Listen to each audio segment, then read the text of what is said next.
people in love with football in this country, people must be in love with Eden Hazard. What are his qualities? What do you like about him in particular? Switch on the TV, look at him, and you immediately realize his qualities. He's an exceptional player, by far one of the best players in the world. I thought that Hazard was one of the best players in Europe, but now I'm changing my mind because maybe he is the best now.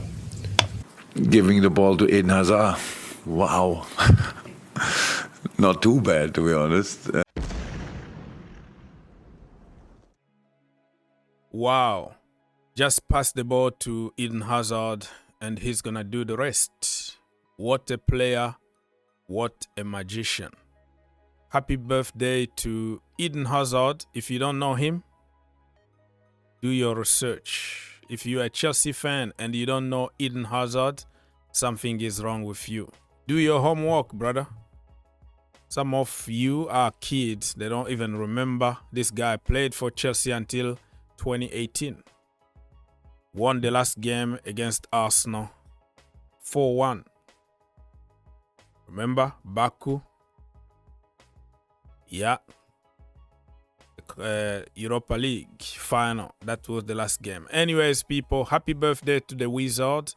And also, if you love Eden Hazard, you love Chelsea Football Club, and you appreciate the work that your brother been putting in this channel every single day, please click that like button. Let's get 1,000 likes for Eden Hazard. That is not too much asking, okay? 1,000 only. One click away, 1 second, and you all set.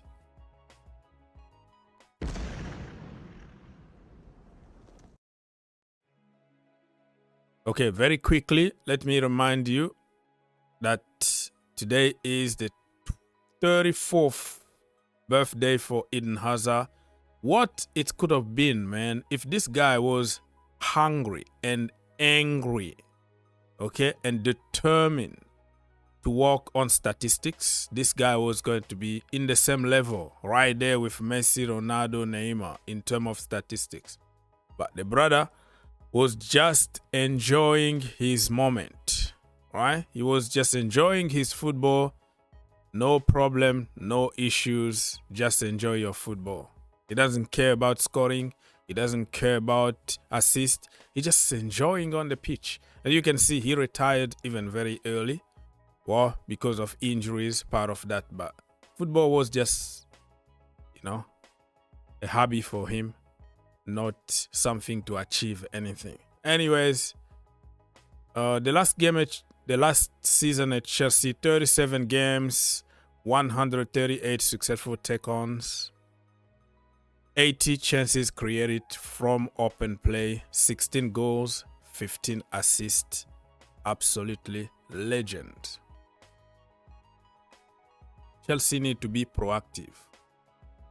Proactive on the market. I don't know about you, but I get so mad when Chelsea try to sign people on the last minute of the window. Like, you have to sign players or bring them back from loan early so they can train with the team, they can get used to the team and start helping Chelsea as soon as possible.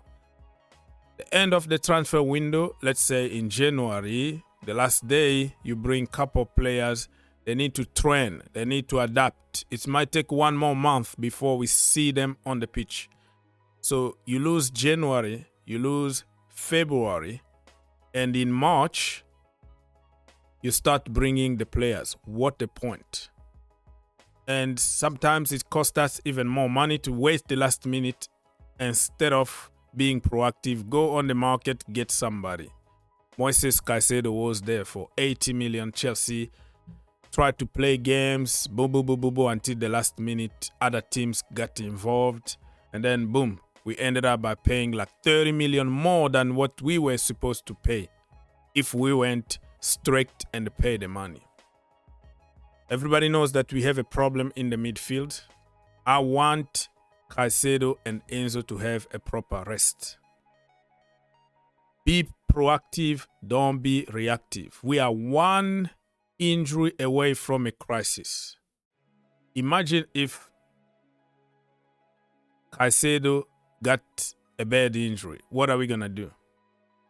Are you going to rush and try to call Andrew Santos or Hugo Chuku the last minute?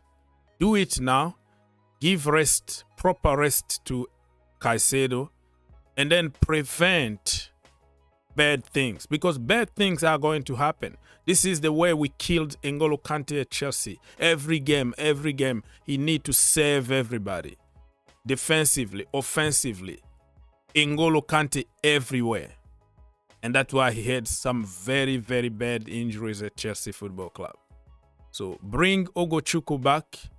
Bring Andrew Santos back. Somebody need to come in that midfield, because you can't count on somebody like Lavia. You know, the guy is more in the hospital than on the pitch for the last 2 years.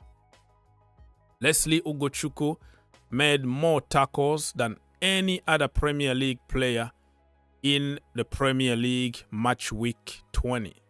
He still got it. Offensively solid, defensively solid, can play box to box, can also be a proper DM. Why not call him back? And our position on the table is under a lot of threat here. If you look at it, before the festive fixtures, we were second on the table. Chelsea, you can tell there. And after the festive fixtures, we are fourth. We keep on going down and down. We haven't won any game in the last 4. We know what we need. We need a defender. And we need a midfielder. And probably if you don't give Marc Guehi a chance, you need to bring a striker. So Chelsea, be proactive. Don't be reactive. This is our year. We need to qualify for the Champions League. No excuses. According to Simon Johnson, he said that Chelsea are waiting up whether to end midfielder Leslie Hugo Chuku's loan at Southampton, but they do not intend to end Andrew Santos' spell at Strasbourg. Yeah, it's going to be not good if you end a loan like for somebody and then make him sit on the bench at Chelsea. They need development. But right now, we have to care about Chelsea, okay? Anybody that can come and help Chelsea is welcome. Hugo Chuku is the more realistic one. I think Southampton are going down, back to the Championship. Bring him back in the team. Let Andrew Santos finish the season, and let's see what's going to happen in summer. John Obi Mikel been really tough on Nicolas Jackson. I don't know if you watched his podcast, but I don't think he been harsh. He been just telling the truth. Probably the tone that he's using in those videos are not pleasing certain people. But he's telling the truth. When Didier Drogba was there at Chelsea, Abramovich was bringing strikers all the time to compete with him. Chenchenko, Anelka, people like that. They kept on bringing people like Torres, and Drogba just getting better and better and benching pretty much everybody. I don't even think it's going to be a question of benching somebody, because I don't believe that Jackson is a proper number 9. He's a second striker. He's just overall a proper striker in terms of he can drop, he can dribble, he can link up and all that. And when he's on the box, he's not clinical. So you need somebody. Imagine if him can play with Drogba in front. Drogba, different profile. Jackson, completely different profile. He's going to score even more goals, because the responsibility of scoring goals is going to be away from Jackson. So there is no one or the other here. Chelsea just need a clinical striker. John Obi Mikel was talking about Gyökeres. He was talking about Osimhen. He was throwing some names out there. But in general, he just wants to see a striker that can score goals for Chelsea. Because in the last few games, if we had a clinical guy in front, we're not losing those games and we're not drawing those games. We're not dropping point at all because we created more than enough. Look at the header, against Everton. Clear header. He doesn't know how to head the ball at the back of the net unless if it's like a free header in an open goal. That's Jackson is going to score, but not like attacking the ball like Didier Drogba or Victor Osimhen. He's not scoring enough. If we had Victor Osimhen or Victor Gyökeres, trust me, Chelsea will have still been competing to win the Premier League. That is true. That is true.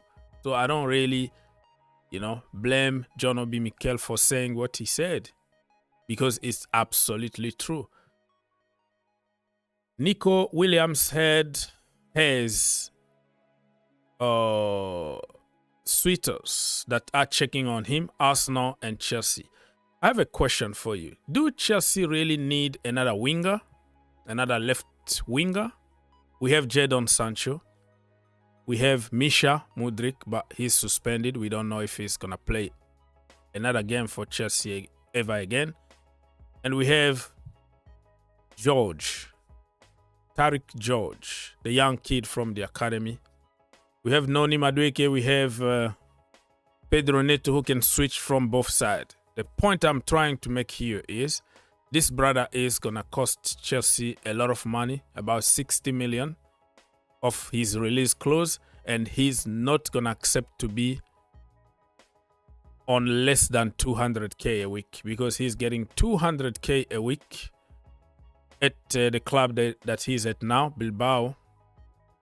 And coming to Chelsea with the new policy of less wages, I don't think Chelsea are going to get him, but I think Arsenal got a chance to make this deal happen. Let me know in the comment section down below if you would like to see Nico Williams at Chelsea. And think about it. I am sick and tired of benching people who are quality, but because you have so many players from the same position, you can't find another space for some of them, and you got frustrated players like Joao Felix. Okay, you have Christopher Nkunku. Why? Because you have Palma there. You have KDH who can play there. You have Enzo Fernandez. You have Kendrick Pius and Steve William coming. So it's okay to jump and say, yeah, bring it, because that is a Chelsea thing. But if you use a little bit of common sense and IQ, you just figure out that you can't buy everybody that moves.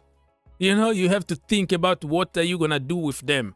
Do we really need more people in that position, or we need an Osimhen, or we need a Drogba or a Costa? You know what I mean? You need somebody. You need different players, different abilities to complete the team instead of just because you have a big name and you cost a lot of money and you're coming from another country and everything is rosy. Bye. To do what? I don't get it. Liam Delap is one of the 10.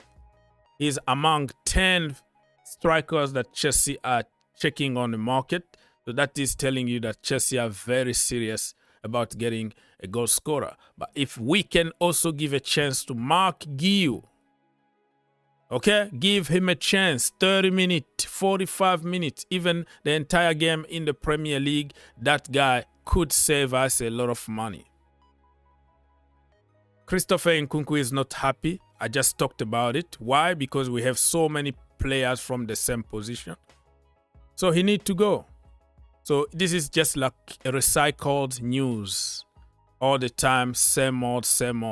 Ben Chilwell, the manager don't like him. I don't think that has anything to do with his quality. Chile is quality. Champions League winner. He was unstoppable under Thomas Tuchel. The brother is good, but if the manager don't give you a chance, there is nothing you can do about it. So we have to find a way, and let's see what is going to happen with Chile. Many teams, been linked with him, but who's going to pay 200k a week for Chile? Let's be honest. Chelsea might have to pay half of the salary and send him on loan or something. Because if I was Chile, I would get my money. I'm not going to negotiate anything. The way you are treating me, you pay me my freaking damn money. That's it. I don't believe that he's bad as social media would tell you, because now it's all about vibes. Oh, look at Cucurella. Look. What Cucurella has won for Chelsea so far? You create your own legacy by winning titles for my club, period. You might have a lot of vibes and a lot of social media posts and hype, but what have you done? Have you done to my club? Nothing yet. Work very hard, win me the Champions League, win me the Premier League, the Club World Cup, the Super Cup, whatever, so we can give you some credit. Right now, all of them are just vibes. Nothing really in reality. Harvey Vale is another guy also that been at Chelsea for his entire life and struggling to find a club to go. So we're going to be very, very busy. David Washington also is likely to leave and go on loan somewhere. So we have so many players. What the heck are we buying all these players to just try to kill their careers?